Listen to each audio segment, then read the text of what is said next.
Mais si je vais à l'Orient, il n'y est pas. Si je vais à l'Occident, je ne le trouve pas. Se cache-t-il au Midi? Je ne puis le découvrir. Job est obligé, éprouvé dans sa foi, de confesser qu'il n'a point de message, point de consolation de Dieu, en sa grande affliction. Où qu'il cherche, en avant, en arrière, à gauche, à droite, il ne peut trouver trace de sa présence.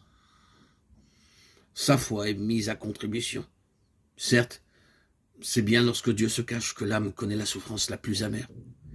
Mais combien inutile de vouloir le chercher lorsque, pour quelque raison, il s'est retiré. Ni la prière ardente qui côtoie l'agonie, ni aucun effort humain ne l'amèneront à ôter le voile qui couvre sa face lorsqu'il s'entoure d'épaisses ténèbres.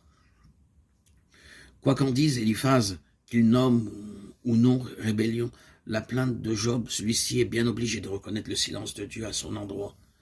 Or, Dieu l'a brisé de toutes parts. Il a brisé mon courage, sa toute-puissance m'a rempli d'effroi. Mais il connaît le chemin que j'ai suivi quand j'aurai été éprouvé. J'en sortirai pur comme l'or, verset 10. Job, ancré dans sa foi, en dépit de ses souffrances, en dépit de ses gémissements, bien qu'il endure une douleur physique qui dépasse presque ce qui est supportable. Nous voyons à nouveau que Job discerne sa position devant Dieu, sous l'influence du Saint-Esprit. Et nous pouvons différencier dans ces discours ce qui provient de l'homme naturel de ce qui procède de l'homme intérieur, influencé par l'Esprit de Dieu. Lorsque nous l'entendons décrire ses souffrances, les souffrances de ce corps périssable, il semble presque que l'homme intérieur en soit détruit. Mais à nouveau, l'Esprit jaillit, manifeste la persévérance de la foi, la ténacité de sa foi. Celle-ci, c'est qu'en dépit des apparences, il est toujours dans les mains de Dieu.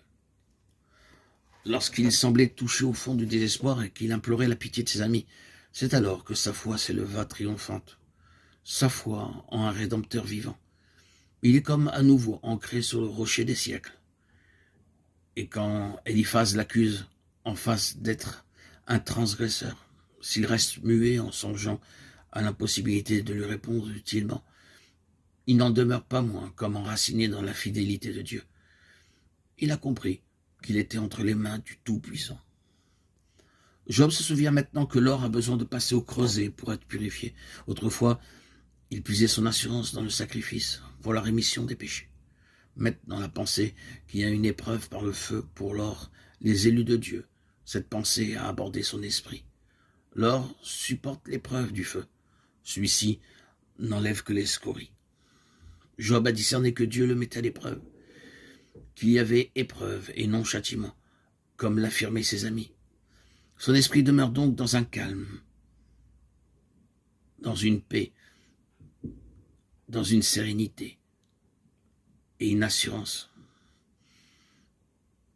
qui n'est plus de l'homme charnel, de la nature humaine, qui est dans la dépendance de Dieu,